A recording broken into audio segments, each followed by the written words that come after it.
तो इस वक्त हम मौजूद हैं, आपको पहले बता चुका हूँ, काफिर कोट के पहाड़ी सिलसिले में काफिर कोट का जो किला है इसे राजा बील का किला भी कहा जाता है।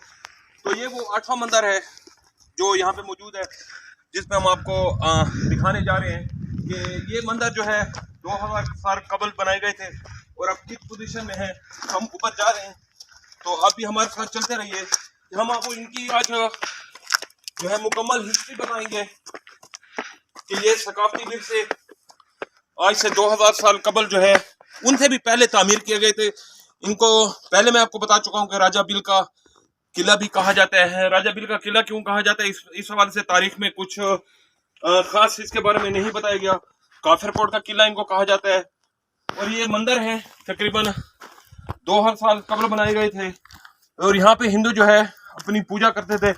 हाँ, जब तकसीम हिंद के वक्त जब पाकिस्तान और भारत दो अलग-अलग मुल्क बनाए गए थे तो उस वक्त फिर हिंदुओं ने जो है नकल मकानी की थी बाहर की तरफ। तो ये मंदिर उस टाइम भी मौजूद थे और उससे पहले हिंदुओं के हवाले से कहा जाता है यहाँ केवल राम का थला भी आसपास मौजूद है। तो ये सारा इलाका जो है किसी ज़माने में दरिया सिंध इसके पास से गुजरता था और यहाँ पे बहुत तारीखी जंगें में हुई थी। ये सकाफती विरसा होने के साथ साथ जो है इनके बड़ी खौफनाक किस्से भी हैं। तो अभी हम फिलहाल अंदर चलते हैं, अंदर देखते हैं कि इसकी पोजीशन क्या है। तो इसकी अंदर भी वैसी सूरत हाल है, नीचे देख लें इस तरह से ये ख़त्म होते जा रहे हैं और यहाँ भी ये ऐसा गिरते जा रहे हैं, इनकी बाकियात भी ख़त्म हो जा रही है।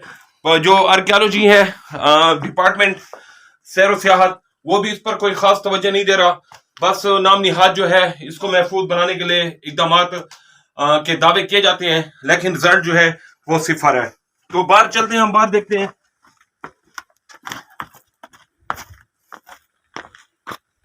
तो मैं आपको पहले बता चुका हूँ कि ये एक पुराना मंदिर है और इसके पीछे भी आपको 2 मंदिर नजर आ रहे हैं। टोटल यहाँ पे इस वक्त 4 के करीब मंदिर मौजूद हैं।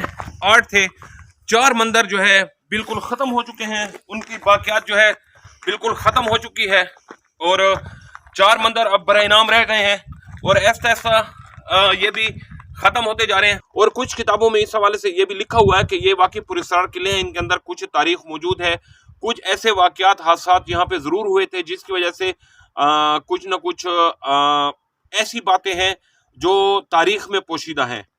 तो बहरहाल जो बातें हैं वो हमने बता दी। लोगों का कहना है कि रात शाम के बाद यहाँ पे आना जो है ख़तरे से खाली नहीं है। यहाँ पे जिन्नात का भी बसेरा है, जहाँ पे रूहें भी होती हैं, आवाज़ें भी आती हैं, औरतों की आवाज़ें भी होती हैं, बच्चों की भी होती हैं, मर्दों की आवाज़ें भी होती हैं और रात को खुद ब खुद जो है पत्थर भी गिरते हैं।